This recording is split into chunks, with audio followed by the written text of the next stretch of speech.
So ప్రొడ్యూసర్గా, డైరెక్టర్గా, రైటర్గా ఈ 3 వాటిలో మీకు బాగా ఇష్టమైన ఏంటి? డైరెక్షన్ ఇష్టమా? ప్రొడక్షన్ ఇష్టమా? లేకపోతే రైటింగ్ ఇష్టమా? నా దృష్టిలో డైరెక్షన్ అండ్ రైటింగ్ నేను సపరేట్గా చూడలేదు కాబట్టి నేను ఈజీగానే హ్యాండిల్ చేసేవాడిని. డైలాగ్ రైటింగ్ ఇవన్నీ కూడా నా దృష్టిలో ఒక part and parcel of communicating what అయినా. ఓకే. నేను అనుకున్న దాన్ని, నేను చూసిన దాన్ని, నేను కళ్ళు మూసుకుంటే నాకు కనిపించిన దాన్ని తెర మీదకి తీసుకొచ్చే ఒక ప్రయత్నంలో చేసిన భాగాలు వాటికి సంబంధించి. ప్రొడ్యూసర్ ఎందుకంటారంటే బికాస్ నాకు ప్రొడక్షన్ నా ఇంటెన్షన్ ఏమీ కాదు, నా ఇంట్రెస్ట్ కూడా కాదు. డైరెక్షన్ నా ఇంటెన్షన్.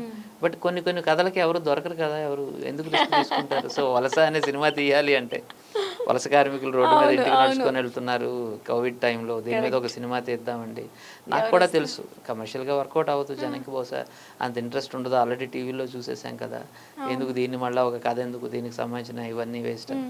సో అలాంటిది నాకు అనిపించింది చేయాలి అని నేను చేసేస్తూ ఉంటాను. సార్ ఇక్కడ నాకు ఒక డౌట్ వస్తుంది. అంటే బాగా డబ్బు ఉండేటప్పుడైనా ఇలాంటి డెసిషన్ తీసుకుంటారు, లేకుంటే ఏమీ లేనప్పుడైనా ఇలాంటి డెసిషన్ తీసుకుంటారు? సో ఏ కేటగిరీ సార్ మీది? ఎందుకంటే ఇట్లా మీరు నాకు వచ్చినా రాకపోయినా పర్లేదు నేను తీస్తాననేసి ధైర్యంగా ఉన్నారు. ఏముందంటే బికాస్ సక్సెస్ అనేది ఎలాగ మీ చేతుల్లో లేదు. సక్సెస్ అయితే హ్యాపీ, కాలేదనుకోండి ఇంకొకటి ట్రై చేస్తాం కదా, what is there in it. ఇంకో దాంట్లో వస్తుందని దాంట్లో రావచ్చు. ఇట్స్ అ మ్యాటర్ ఆఫ్ నేను ఒక కొత్త బిజినెస్లోకి ఏదన్నా వచ్చినప్పుడు, నేను ఒక ఇంజనీరింగ్ స్టూడెంట్ని, నేను చాలాసార్లు దీన్ని నా ఫ్రెండ్ సర్కిల్లో కానీ లేకపోతే కపుల్ ఆఫ్ ఇంటర్వ్యూస్లో కూడా చెప్పడం జరిగింది. ఈ ఇండస్ట్రీలో రేషియో ఆఫ్ సక్సెస్ ఎంత అంటే ఓన్లీ 10%. ఎస్ సార్, అవును. సో అంటే 10 సినిమాలకి ఒక సినిమా ఆడుతుంది. నేను అందుకే ఇండస్ట్రీకి వచ్చిన ఫస్ట్లోనే నా ఫ్రెండ్స్తో చెప్పాను, నేను మినిమం 10 సినిమాలు చేస్తాను రా, ఎందుకంటే కనీసం ఒకటన్నా హిట్ అవుతుందని. చాలా క్లారిటీగా ఉన్నారు సార్. ఆ 10 సినిమాల్లో ఒకటి కూడా హిట్ కాకపోతే అట్లీస్ట్ నేను ఇండస్ట్రీ యావరేజ్ కూడా సరిపోను కాబట్టి నేను ఐ విల్ క్విట్. లక్కీగా నేను ఆ యావరేజ్లోనే ఉన్నాను కాబట్టి నేను ఈ రోజు వరకు సర్వైవ్ అయ్యాను. చాలా ముందు చూపు ఉంది సార్. అయితే ఇప్పుడు మీరు చెప్పిన పాయింట్ చాలా బాగుంది. మీరు అన్నట్టు ఒక ఇయర్కి ఒక 1000 మూవీస్ అట్లా అన్ని చిన్న సినిమాలు పెద్ద సినిమాలు ప్లాన్ చేసుకుంటారు. కానీ థియేటర్ వరకు వచ్చేవి ఒక 100 అయితే అందులో 10% మాత్రమే ఆడియన్స్ వరకు రీచ్ అవుతాయి, అందులో 1% మాత్రమే సక్సెస్ అవుతుంది. సో ఎంత రేషియో ఉండేటప్పుడు నిజంగా మీరు అనేది చాలా టఫ్ కాంపిటీషన్ అనే చెప్పాలి. సో ఇప్పుడు చిన్న సినిమాలు పెద్ద సినిమాలు అన్ని డివైడ్ చేసేసారు, పాన్ ఇండియా పాన్ వరల్డ్ ఇట్లా డివైడ్ చేసిన తర్వాత చిన్న సినిమాలకి కొంచెం కష్టంగానే ఉంది. సో మంచి సబ్జెక్ట్ ఉండేటప్పుడు మాత్రమే అవి ఆడగలుగుతున్నాయి. ఇప్పుడు బలగం లాంటి మూవీ తీసుకుంటే చిన్న సినిమా అయినా సరే మౌత్ టాక్తో బాగా ప్రజల్లోకి వెళ్ళిందని చెప్పాలి. సో మరి ఈ టైంలో చిన్న సినిమా పెద్ద సినిమాని మీరు డివైడ్ చేసి చూడగలుగుతున్నారా, లేకుంటే దీన్ని ఏ విధంగా చూడాలి అంటారు? న్యాచురల్లీ డెఫినెట్లీ ఆ గ్యాప్ అయితే పెరిగింది. ఎందుకంటే నా పెద్ద సినిమా అన్నది 300, 500, 600 కోట్లు, 1000 కోట్ల కలెక్షన్కి ఇంత పాసిబిలిటీ, ఇంత స్కోప్ ఉంది. అండ్ వేరేస్ ఒక చిన్న కాన్సెప్ట్ తోటి, ఒక కంటెంట్ తోటి ప్రొవైడెడ్ ఒక మంచిది చేసినవి కూడా సక్సెస్ అయిన సందర్భాలు ఉన్నాయి. రీసెంట్గా ముంజియా అనే ఒక హిందీ సినిమా, చిన్న సినిమా, దట్ డిడ్ మంచి బిజినెస్ చేసింది. పెద్ద సినిమాలు కూడా కొన్ని ఫెయిల్యూర్ వచ్చాయి. సో ఇది ఒక కాన్స్టెంట్ ప్రాసెస్. యాక్చువల్లీ మీరు ఎప్పుడైనా ఒక చిన్న సినిమా కానీ ఒక కాన్సెప్ట్ ఓరియంటెడ్ సినిమా చేస్తున్నప్పుడు మీరు కంటెంట్ పరంగా ఇంకా స్ట్రాంగ్గా ఉండాలి ఒక పెద్ద సినిమాతో కంపేర్ చేసుకుంటే. ఎందుకంటే పెద్ద సినిమాకి మేము వాళ్ళని ఆడియన్స్ని ఎంగేజ్ చేయగలిగే అన్ని ఫ్యాకల్టీస్ ఉంటాయి. ఒక మంచి స్టార్ ఉంటాడు, గ్రాండియర్, విజువల్ గ్రాండియర్ ఉంటుంది, మంచి మ్యూజిక్ ఉంటుంది, technology will be at their disposal. So వాళ్ళు అన్నీ ప్రొవైడ్ చేయగలుగుతారు. సో వాళ్ళని అటెన్షన్లోకి తీసుకోవడం, ఆడియన్స్ని ఒక 2 గంటలు ఎంగేజ్ చేయడం అన్నది కొంచెం ఈజీ అవుతుంది. But whereas when you have limited resources, so మీరు వాళ్ళు టచ్ చేయలేని ఏదో ఒక టాపిక్ తీసుకోవాలి. ఇప్పుడు వాళ్ళ లాంటి సబ్జెక్టే మనం చేద్దాం, మనం కూడా గ్రాఫిక్స్ పెట్టేద్దాం, మనం కూడా ఇంకొకటి ఏదో రోబో తీద్దాం, లేదా మనం కూడా ఇంకో కల్కి తీద్దాం అనుకుంటే డెఫినెట్లీ వీల్ ఫాల్ ఫ్లాట్. దాంతో కంపారిజన్కి వెళ్తాం. సో మన యునీక్నెస్ ఏదో ఉండాలి. బలగంకి అదే ప్లస్ అయింది. బలగం వాజ్ ఎ యునీక్ సబ్జెక్ట్, అందులో ఏ స్టార్ కూడా యాక్ట్ చేయలేడు, ఏ స్టార్ కూడా ఫిట్ ఇన్ అవ్వడు. సో అలాంటి కొన్ని కాన్సెప్ట్స్ అవి మీరు తీసుకోవాలి, దాన్ని ప్రాపర్గా ప్రమోట్ చేయాలి. ఇట్స్ నాట్ దట్ బలగం లాంటి సినిమా, కంసరపాలెం లాంటి సినిమా, రొమాంటిక్ క్రైమ్ కథ లాంటి సినిమాలు లేవని, రాలేదని కూడా కాదు. లక్కీగా ఆ టైంకి దే వర్ ప్రమోటెడ్ వెల్.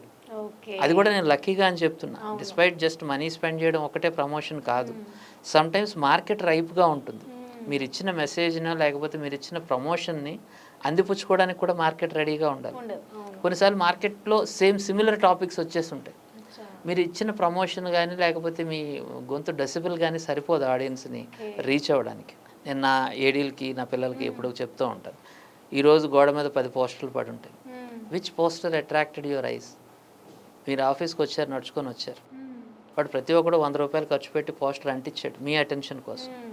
ఏదన్నా పోస్టర్ మీ నోటీస్లోకి వెళ్ళిందా? 99% కేసెస్లో 98% కేసెస్లో ఏ లేదండి అని ఒక తెలిసిన ఒక ఫెమిలియర్ స్టార్ హీరో సినిమా పేరు చెప్తాడు. బికాస్ ఎక్కడో ఒక దగ్గర మనం క్లిక్ అవ్వాలి, కొన్ని క్లిక్ అవుతాయి, దట్స్ వాట్. అది మీరు చేస్తే జరగదు, sometimes the magic happens. But మనమైతే కాన్స్టెంట్గా ప్రయత్నం చేస్తూ ఉండాలి. You can just simply magic జరుగుతుంది నథింగ్. మీరు కాన్స్టెంట్గా చేస్తూ ఉంటే ఏదో ఒకటి జరుగుతుంది తప్ప, జరిగినప్పుడు మీరు మేధావని, జరగకపోతే మీరు తెలివి తక్కువ అని అనుకోవాల్సిన అవసరం ఏం లేదు.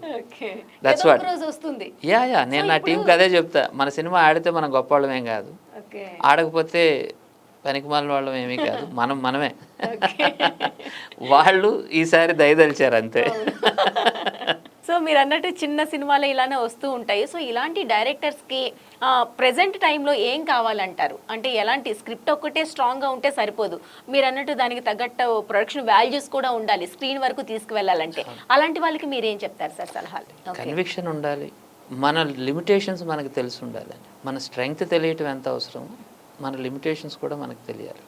సో చాలామంది నా దగ్గరికి వచ్చేవాళ్ళు చెప్తూ ఉంటారు, సార్ మొత్తం ఉన్నదంతా సినిమా మీద పెట్టండి, మంచి క్వాలిటీ సినిమా వచ్చిందంటే ఇప్పుడు దీన్ని సెన్సార్ చేయించడానికి మా దగ్గర రిసోర్సెస్ లేవండి. So that is not right planning. మన వీక్నెస్ ఏంటి? మన వీక్నెస్ డబ్బులు అన్నప్పుడు దాన్ని చాలా కాషియస్గా ఖర్చు పెట్టాలి. మన దగ్గర ఏది తక్కువగా ఉందో దాన్ని కొంచెం పొదుపుగా వాడుకోవాలి, కరెక్ట్గా వాడుకోవాలి. సో నా దగ్గర మంచి టీం ఉంది, నా దగ్గర సర్కిల్ ఉంది, సో యూజ్ ఇట్ వెల్. మన దగ్గర ఏం తక్కువగా ఉందో దాన్ని లిమిటెడ్గా కొంచెం చూసి జాగ్రత్తగా చేయాలి. సి యూ కెనాట్ సే ఎవరికి కూడా నువ్వు కలలు కానొద్దు, you should not dream big అని చెప్పే అధికారం మీకు లేదు. నేను ఎవరిని కూడా ఎప్పుడు డిస్కరేజ్ చేయను. నీకు ఒక ఆలోచన ఉంది సార్, నా దగ్గర ఒక మంచి కథ ఉంది సార్, ఆలోచన అని ఎవరికి చెప్పినా ఇది ఆడదు, వద్దు, నువ్వు చేయొద్దు అంటున్నారు. నాకు మాత్రం చేయాలని ఉందండి, ఏం చేయమంటారు అని నన్ను అడిగిన చాలామంది. మీకు చెప్పమంటారా కదా? నాకు చెప్పొద్దని. బహుశా నేను కూడా వద్దంటానేమో. నేనేమన్నా మేధావనా? ఏం తెలియదుగా. అంటే మీరు ప్రొడ్యూసర్ కాబట్టి ప్రొడ్యూసర్ వేలా ఆలోచించి ఏమో కొంచెం ఒక ముందడుగు వేసి అట్లా వాళ్ళకి. అప్పుడు కొత్త సినిమా రాదు కదా, ఇంతకు ముందు ఉన్న సినిమా బట్టే కదా నేను చెప్తాను. We always base on examples.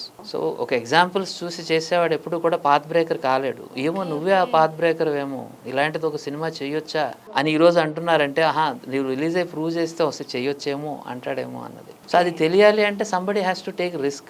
ఇక్కడ పాత్ బ్రేకర్స్ ఎప్పుడు కూడా రిస్క్ బేరర్స్, టార్చ్ బేరర్స్ అయి ఉండాలి తప్ప ఫాలోవర్స్ అయితే ఉపయోగం లేదు. ఈ వారం రోజుల్లో ఏ సినిమా రిలీజ్ అయ్యి 6 నెలల్లో సక్సెస్ అయిన సినిమాల తాలూకా పాయింట్లన్నీ తీసుకొని నేను పెట్టి చేస్తాను అంటే కుదరదు. That is not an answer, at least for a new kind of a cinema. ఇప్పుడు చాలా మంది అంటే సార్ మహేష్ బాబు గారి సినిమాలు ఇలా సేమ్ స్టోరీ ఉన్నాయి కదా, నేను కూడా అలాంటి స్టోరీయే పెట్టాను అంటే దట్ ఈస్ డిఫరెంట్. ఎందుకంటే అది రెగ్యులర్ భోజనంలో అదే అన్నం ఉంటుంది, అదే కూరలు ఉంటాయి, అదే పప్పు ఉంటుంది. నువ్వు కూడా అలాగే చేస్తే నీ దగ్గరికి ఎందుకు వస్తాడు? నువ్వు అరటికాయ బజ్జీ వేయు, నీ దగ్గరికి ఏదో డిఫరెంట్ తినడానికి వస్తాడు. కానీ ఆ ఫుల్ మీల్తో నువ్వు కంప్లీట్ అవ్వనప్పుడు ఎందుకు, why should you do that? అంటే యాక్చువల్గా మీ కథలకి మీరే ప్రొడ్యూసర్గా ఉంటారు తప్పితే వేరే కథలను తీసుకోరు. అది కూడా కాదు. ఐఎమ్ వింటారా నార్మల్గా?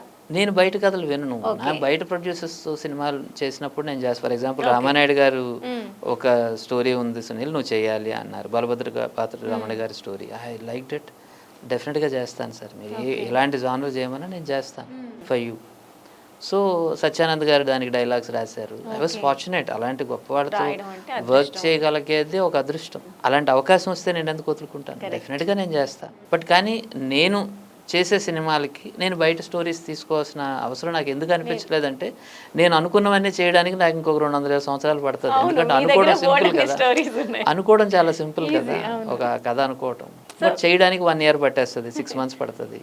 That is the problem. మీరు స్టోరీస్ ఎవరితోనే డిస్కస్ చేస్తారంటే, మీరు రాసుకున్న స్టోరీని ఇట్లా ఇంట్లో వాళ్ళతో, ఫ్రెండ్స్తో అట్లా డిస్కస్ చేసి ఏమైనా పాయింట్స్ ఏమైనా ఇది బాగాలేదు లేకుంటే తీసేద్దాం, ఇది బాగుంటుంది పెడదాం అన్నట్టు డిస్కస్ చేసే థీమ్ ఉంటుందా? యా టీమ్ తోటి నేను ఓపెన్ అండి. అంటే సెంట్రల్ థాట్ ఒకటి ఉంటుంది, ఆ థాట్ దీని మీద నేను చేయాలనుకుంటున్నాను అనేది ఒక బేసిక్ థాట్.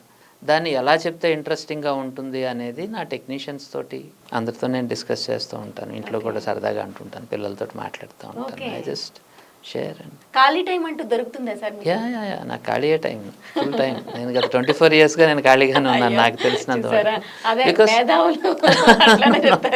సి పని అన్నది నాకు ఇష్టమైన పని. నాకు నచ్చనిది ఏదన్నా అయితే అరే నా టైం స్టక్ అయిందని అనుకోవడం కోసం. And I enjoy every moment of my life. Hobbies ఏంటంటే ఏం చెప్తారు sir? How is everything like watching films, books చదువుతాను, పిల్లలతో టైం స్పెండ్ చేస్తాను. I hang around with my friends, వాళ్ళతో సరదా నా ఇంజనీరింగ్ క్లాస్మేట్స్తో ఇప్పటికి కూడా నేను we meet always and we discuss, enjoy అలాంటిదే. డైరెక్షన్ వైపు కానీ స్క్రిప్ట్ రైటింగ్ లో కానీ అట్లాంటి వాళ్ళు చిన్నపిల్లలు 9th క్లాస్ చదువుతున్నారు, ట్విన్స్. చిన్నప్పటి నుంచే ఉంటుంది కదా అట్లా ఒక యా, సినిమాలు చూస్తారు. మీ సినిమాలు చూసి జడ్జ్ చేస్తూ ఉంటారా? అంటే కొన్ని సినిమాలు వాళ్ళు చూసే సినిమాలు నేను తీయట్లేదు, కొన్నిసారి ఏ సర్టిఫికేట్ సినిమా వాళ్ళని తీసుకొని వెళ్ళను కాబట్టి అదే ఇన్సిస్ట్, ఓకే మేము చూసే సినిమా తీ నువ్వు అని చెప్పి వాళ్ళ కోసం నేను ఫుల్ క్లీన్ యూ సినిమా కూడా తీశాను. తిహార్ వెల్కమ్ టు చిన్న పిల్లలతో చాలా తీశాను. వెల్కమ్ టు తిహార్ కాలేజ్ అనే సినిమా రీసెంట్గా చేశాను. జస్ట్ అంటే వాళ్ళు అడిగారు కాబట్టి క్లీన్ యూ సినిమా కావాలి కదా మీకు అని. వాళ్ళ కోసం particular. Yeah, okay. So family ఇంకేం చేస్తుంటారు sir? My wife house wife అండి, 2 పిల్లలు. పేరెంట్స్ అంతా పేరెంట్స్ నెల్లూరులో ఉన్నారు, అమ్మ నాన్న. నాన్నగారు రిటైర్ అయ్యారు, అక్క బెంగళూరులో ఉంటుంది, మా బావగారు ఇంజనీర్, అతను కూడా retirement. So this small world. అక్కడ అమ్మగారి కోరిక ఒకటి ఉంది, నెల్లూరులో ఒక సినిమా Yeah, yeah, తీయాలి, yeah. అలానే పిల్లలకి ఒక కోరిక ఉంది, అది తీసాను వాళ్ళ కోసం. తీసేశారు. ఇంకా ఫ్యూచర్ లో కూడా యా డెఫినెట్ గా ఇట్లా 2 వైపుల నుంచి 2 డ్రీమ్స్ ని ఫుల్ఫిల్ చేయాలి మీరైతే. Yeah. బుక్స్ ఏమైనా రాస్తూ ఉంటారు సార్? బుక్స్ పైన ఇంట్రెస్ట్ ఉందా? యా, బుక్స్ పైన ఇంట్రెస్ట్ ఉంది. So but I'm more into visual medium as such. Like నేను రాసేది ఎక్కువగా విజువల్గా I try to convert them.